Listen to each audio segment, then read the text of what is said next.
Afternoon for the Cobblers today. Yeah, I think first half showed glimpses of what we're looking for, getting on the front foot. Could have moved the ball a little bit quicker, getting in the wider areas.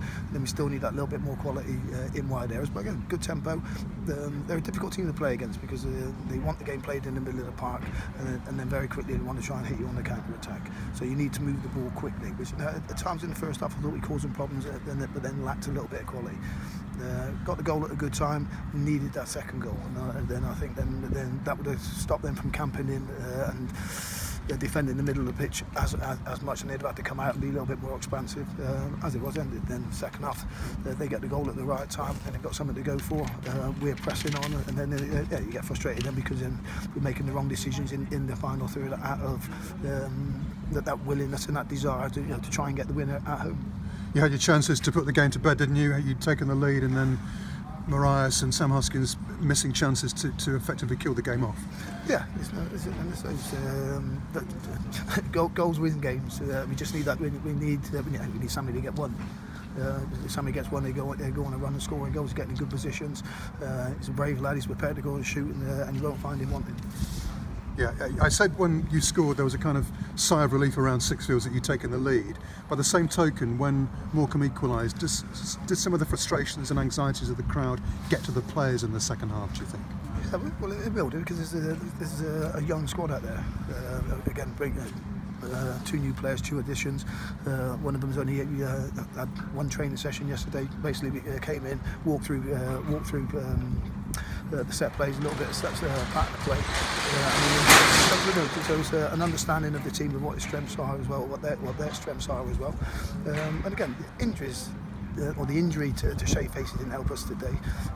Took a knock just before half time, and you could tell them being outpaced by a 40-year-old with a ball in behind him for their goal. So again, that was a gamble or a risk that we thought that we could take. We thought, well, if you get him out there and get him on the front foot and get him playing, he might be able to run it off. But obviously, being outpaced by a 40-year-old didn't bode well. Yeah, you're not being helped by injuries at the moment. You didn't have Foley today, O'Toole still out, McWilliams still missing.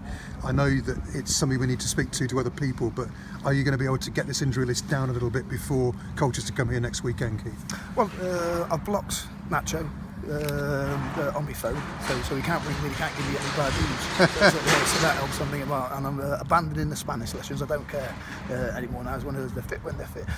I think what we need is a little bit more experience in the squad in key areas. Yeah, so with that in mind, can we expect to see you go into the transfer market again next week ahead of the game against Colchester? Well, it won't change. Myself, Simon, the other members of the staff, we are looking to identify players that we think fit into our structure, fit into the dynamics that we want to bring as part of the foundation for us to move forward. That hasn't changed from day one. From day one, we've walked in looking for improvement.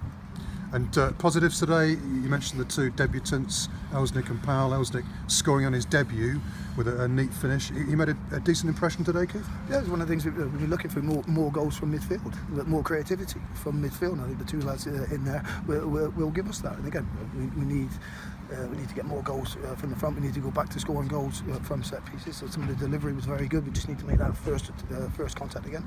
I think the youth players that came into the squad today did very well. I think Jay Williams again acquitted himself very well against good experience, good physicality. Again, it's good to see Morgan Roberts getting on the pitch at home and again not looking out of place. Yeah, he had a few little good runs down the left-hand side, didn't he, in the closing stages there? Yeah, and he's a player that I've had an eye on as soon as I came in the building. You think you might be picking the right time to introduce him, and you think you've got good left foot. Moves the ball very well. He's stronger than he looks, because I think if you look at him, a lot of people think, well, he hasn't got the physicality.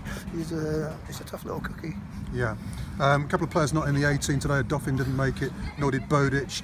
You know how rumours circulate at this time of the year, Keith. I mean, are they part of your plans, or might there be certain players leaving Sixfields as well as maybe coming in before the transfer window closes? I think it's it's always a moving picture, and again there will always be rumours this time of the year. And again, the players know if they hear rumours, if they're part of the rumours, come and see me and I'll tell them the truth.